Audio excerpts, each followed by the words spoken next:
This last Sunday I had given in Sanmukhanand about 1800 students and parents 2 hour session on science of unhappiness and parent-child dynamics and relationship. And when I came to know that Free Press Journal is carrying out and we had interaction, so it was thought that a small flavor of this concept and also specifically for teenagers can be curated, and so I would like to give that flavor in around next 10-15 minutes.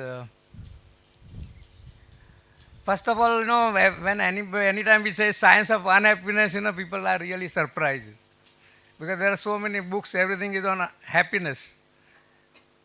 So, if you see the emotional spectrum on the right side and the green sides are all happiness.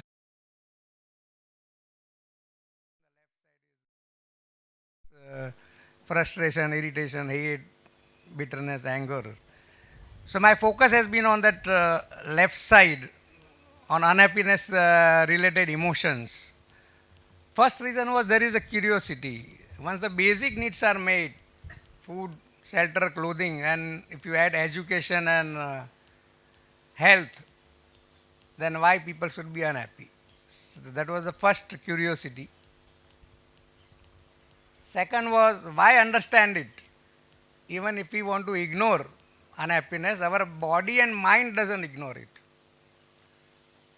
We lose our mind clarity when we are frustrated, when you have bitterness, when we are angry. In angry, it totally collapses. And also our body, if you have sustained stress, sustained worry, fear, then in body generates stress hormones called cortisols, adrenals, and which affects your cardiology, digestive system and all. So what is the reason? Once the basic needs are met, why we are unhappy? Maybe success is a solution. Success comes in many different ways, Financial success, you can be millionaire to billionaire, middle class to billionaire. Professionally, teacher, principal, all of you are here principal and there are teachers. Party worker to prime minister, player to principal. Now, if you just reflect, this unhappiness has nothing to do with success. Like, you are the happiest and your teachers are unhappy. Or the Ambani Adani doesn't have any problems. Or the Prime Minister Modi has no problems.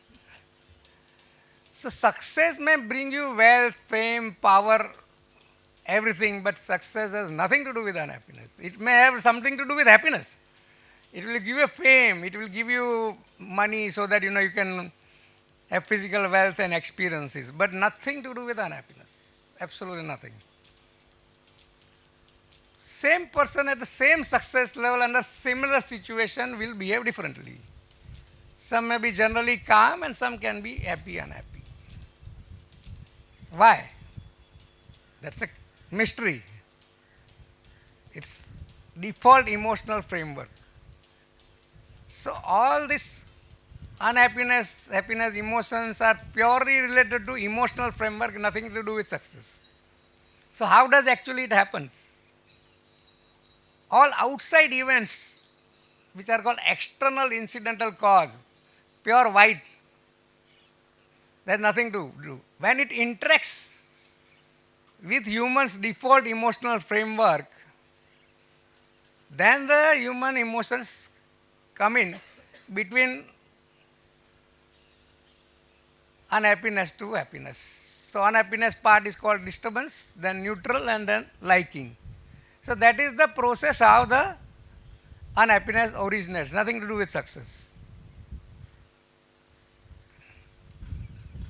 So ideal zone, emotional zone is between calm and peace to joy, because that is where your mind works best.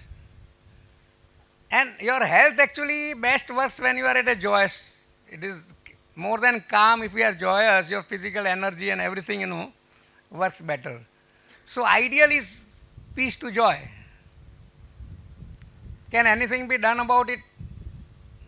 I've got this default emotional framework. I get upset, I get angry. Do I have a choice? Yes. You have a choice. So we have to deep dive into how this entire emotional framework is happening. So you are born with an emotional framework, which is called genetic emotional framework, which you are born. Then there is a calibration phase of emotional framework, which happens till mid-20s. Till mid-20s, based on observation, experience and repetition, your emotional framework gets calibrated. Now within that, teenage phase is very unique. By around 13, the teenage emotional brain is developed. There are two components. The emotional brain gets fully developed, but the logical, which is called prefrontal cortex and ACC, that is still under development. So part of the emotional framework is developed and other part is still not developed. So this creates the challenges as well as opportunities in teenage phase. Teenage phase, suddenly all of us had, a lot of us had children, and you see suddenly 13, 14, their behavior changes substantially. So what is the reason behind that? And that gives opportunities as well as. And by mid-20s, you get a default emotional framework. Your brain, both the part of brain, logical as well emotional, and the connectors gets framed. So if you now reflect that anybody whom you have met 10, 20 years back, and now their way they respond to a particular situation virtually remains same. So, your default emotional framework by mid-20s set. So unless, you do something, it doesn't change. So that's where the situation is. So teenage, so my program on Sanmukhanand was on teenage, so we got 7th, 8th, 9th standard student and their parents. So their neurological stage, they want more independence. Their dominant becomes social in emotional brain. But their risk assessment and ability is not fully there. So they behave, increased risk taking, prioritizing peer relationships, self-conscious and heightened emotions. So they are like a racing car driver with unreliable brake. That's how you will observe teenagers. But these changes are biological and temporary. These are not a flaw of any weakness or character flaw. This is very transitory, which everybody has experienced that. And this is the most important period because 10th and 12th standard education comes into this.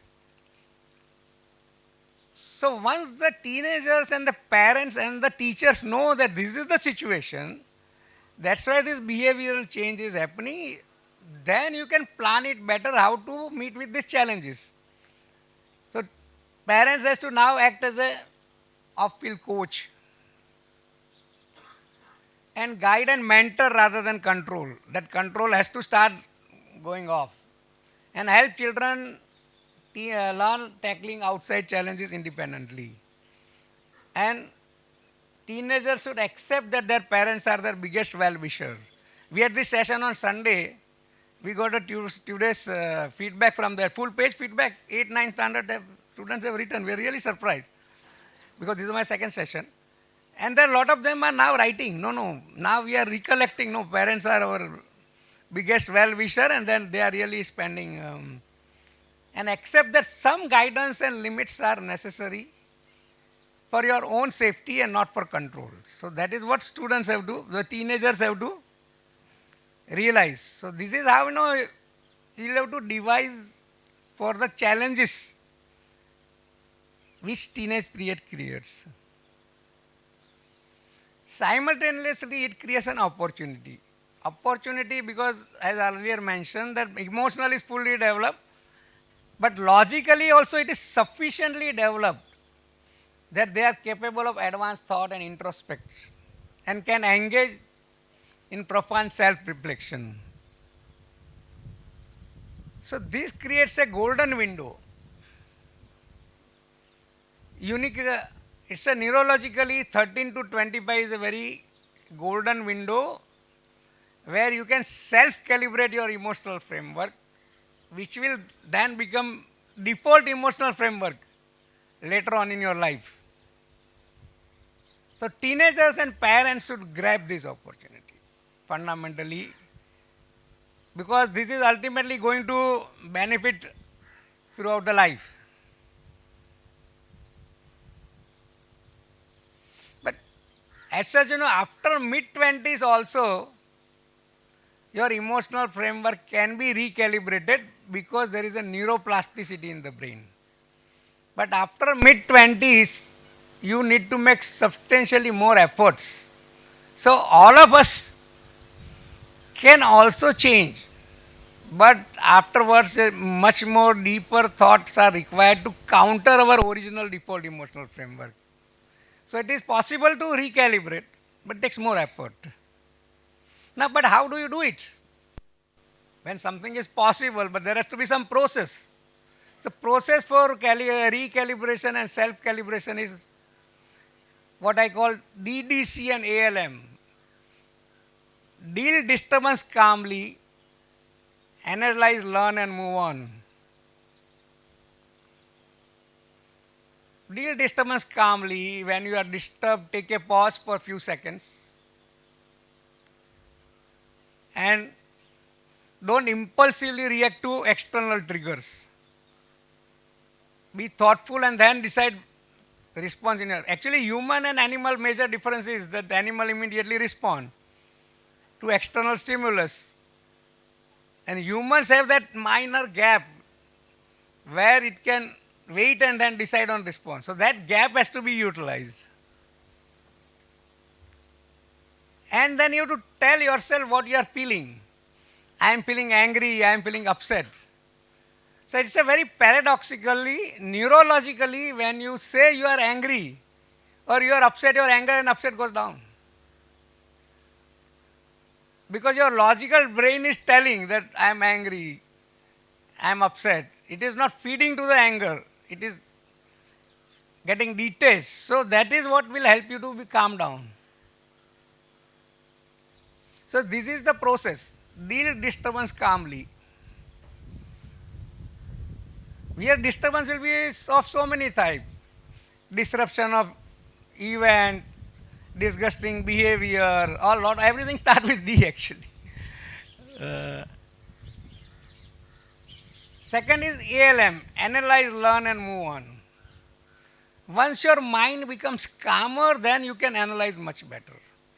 Otherwise, when you are really upset, because your analytical brain and emotionals are, your emotions are consuming your brain energy. Whether I am disturbed because by my unreasonable expectation or greed of event, then if necessary further analyze the disturbance. Take necessary immediate action if required. And learn how to prevent it or deal more efficiently with future. So AL and move on by telling yourself that I don't want to carry on any emotional residue. I don't want to carry on any hate, bitterness, regret, blame, any of that. But in future, again it comes.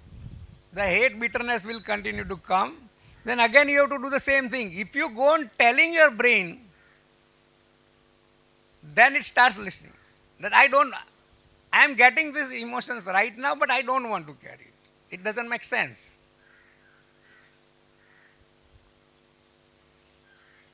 So this golden window, if you want to really utilize, the first parent themselves have to start.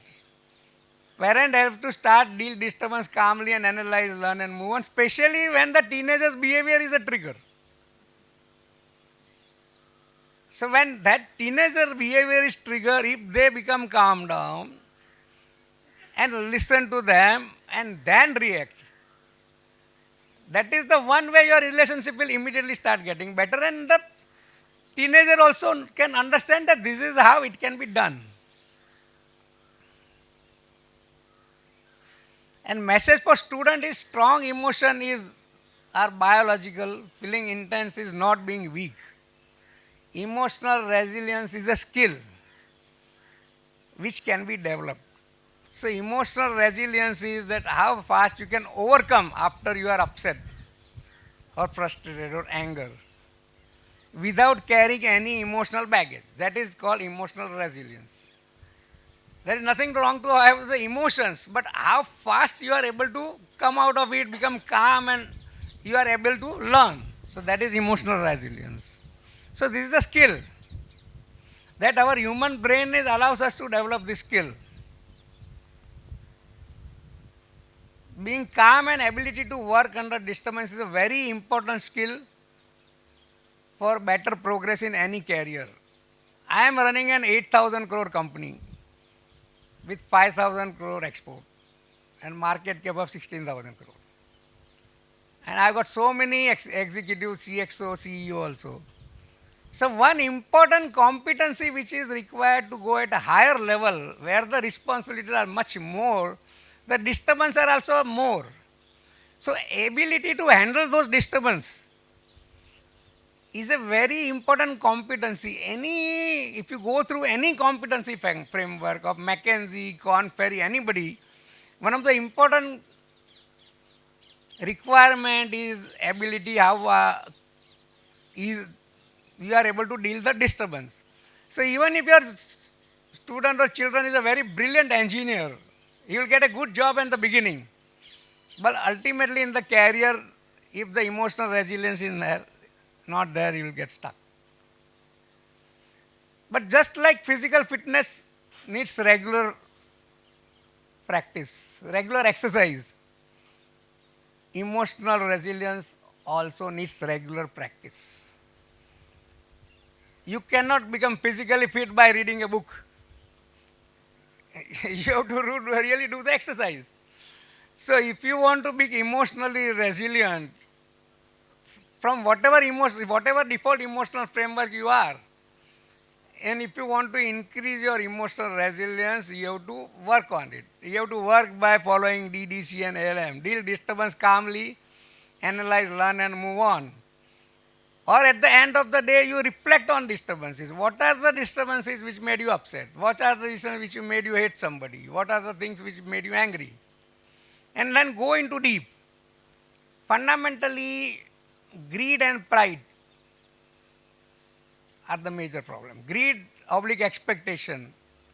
Your extreme expectation and extreme pride or ego, that is the major cause for disturbance. So that is where you'll have to calm down. If you want to really build emotional resilience, that is where it will lead to.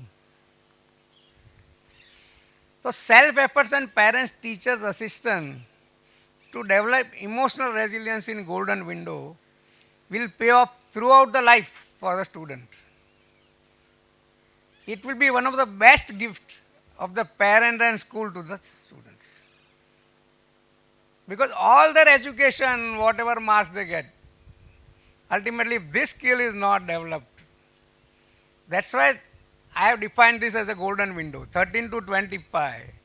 And out of that 13 to 20 is a very challenging period, but simultaneously it gives a lot of opportunities. So slogan was calm the mind, learn deeply, act wisely. And this is our response of the students. These are the things they really picked up. Calm, learn and act.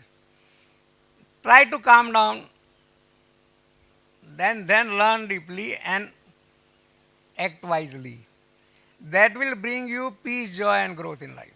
To have peace, joy and growth in life, this is the thing which they have to develop. So she had given about 10 minutes. I think I have covered most of that. So this is the Science of Unhappiness, the lecture which we was done. So on the left side is the report given in pre-press school. And I really like to appreciate the Angelina Pandey, who was a journalist. We didn't give anything to her. She attended to our program and then she put up. And virtually she had picked up everything perfect. External incidental cause is EIC, DEF, collateral effect. Otherwise, generally what happens, the journalists sometimes, somewhere, they miss, but, I really would like to appreciate the work she had done. And on the right side, this was organized by Sisu One, Orchid International, and Sisu VR and Kenya and Anchor. Four schools had combined and organized this session. And another session earlier was done in Mulund in SKK school. So that was about 800. So also I would like to acknowledge Ms. Varsa Deshpande, who is the SKK's principal, because I had done one session on teachers, and suddenly the request came that you should do for students, and I was scared, to talk to 9, 10 standard, this concept may not be that easy. Then she said, no, no, they are ready. They will be able to absorb because they are in a learning window. And then when we did it in school there, and when we got the feedback, then really amount of thing what students could capture was amazing, because they are in learning window. Every day they learn new and new things by all the teachers of your school. So it was really amazing, that what they could pick up. And these videos, I have also created a YouTube channel, the Science of Unhappiness.